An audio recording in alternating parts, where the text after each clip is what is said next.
And today we have the series of videos on one book, the great book, first book of philosophy, Plato's Republic. And we will not come between uh, you, the listener, and Plato's book. I'll read it in such a way that anybody can understand it, and then we'll learn our 100 lessons one to one with Plato. It was then, remember, it was then, and man was just beginning to ask questions about this universe. And we start right away. Persons of the dialogue. So you have Socrates, who is the narrator. Socrates is the narrator. Glaucon, Glaucon, Glaucon, Adimantus, A D E I, Mantus, Adimantus, and Polymarchus, Polemarchus, Cephalus, Cephalus, Thrasymachus, TH, Thrasymachus, Clito, Clitophone, Cleitophon, and others who are mute auditors.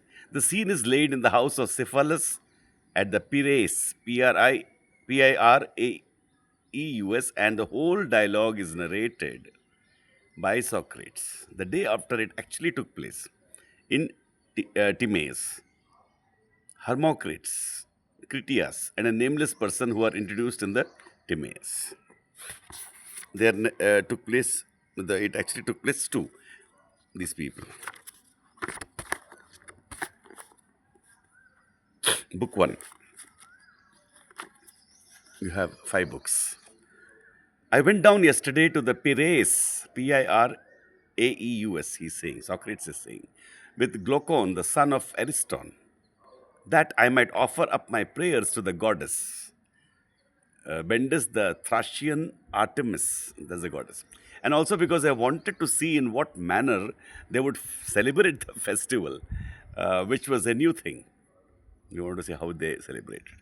I was delighted with the procession of the inhabitants, but that of the Thracians was equally, if not more beautiful. When we had finished our prayers and viewed the spectacle, we turned in the direction of the city. And at that instant, Polemarchus, the son of Cephalus, chanced to catch sight of us from a distance as we were starting out on our way back home, and told his servant to run and bid us wait for him. Right? The servant took hold of me by the cloak behind and said, Polymarchus desires you to wait. I turned round and asked him where his master was. There he is, said the youth, coming after you if you will only wait.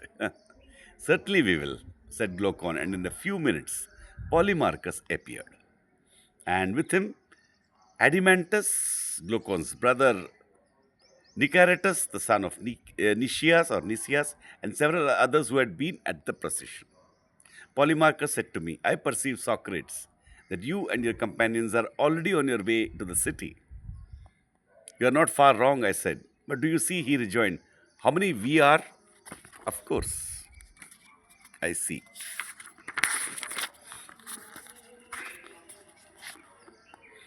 And are you stronger than all these? For if not, you'll have to remain where you are. May there not be the alternative, I said, that we may persuade you to let us go? But can you persuade us if we refuse to listen to you? He said. Certainly not, replied Glaucon. Then we are not going to listen. Of that you may be assured. Adimantus added, has no one told you of the torch race on horseback in honor of the goddess which will take place in the evening? With horses, I replied. That is a novelty. Will horsemen carry torches and pass them one to another during the race? Yes, said Polymarchus. And not only so, but a festival will be celebrated at night, which you certainly ought to see. Let us rise soon after supper and see this festival, is requesting. There will be a gathering of young men and we will have a good talk. Stay then and do not be perverse. Glaucon said, I suppose since you insist that we must. Very good, I replied. Accordingly, we went with Polymarchus to his house, and there we found his brothers Lysias and Euthydemus, and with them Thrasymachus the Chalcedonian, Charmantides the Paeanian, and Cleitophon, the son of Aristonymus. There too was Cephalus, the father of Polymarchus, whom I had not seen for a long time, and I thought him very much aged.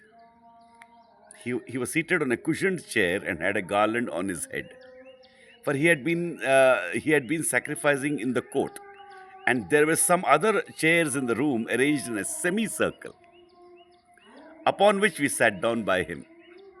He saluted me eagerly, and then he said, "You don't come to see me, Socrates, as often as you ought. If I were still able to go and see you, I would not ask you to come to me. But at my age, I can hardly get to the city, and therefore you should come oftener to Piraeus. For let me tell you that the more the pleasures of the body fade away, the greater to me is the pleasure and charm of conversation. Do not then deny my request, but make our house your resort and keep company with those young men. We are old friends, and you will be quite at home with us." That is the first part. So I think I'll be able to read 3 pages in each video with 6 minutes. There are 300 pages. We can complete the whole book in 100 videos. That is only 6 hours, right? In 100, 120. So maximum, I'm noticing that each book takes from 6 to 10 hours, which is very less. 100 books, 10 hours. I don't know. I think the whole world should be educated. They should be educated like this. They should read word by word. What is stopping us? I really don't know. And see how what a pleasure it is to read anything without any, what should I say, anything coming in between. Let him speak whatever an author speaks. Your judgment will be silent because he is spoken. Right? This is called first hand reading. Then nobody can kid you. Nobody can tell you, you think about this about Plato or that about Plato. You know Plato. First hand reading of all great books is the answer because it's first hand. I have seen it. Second hand is not good. Thank you.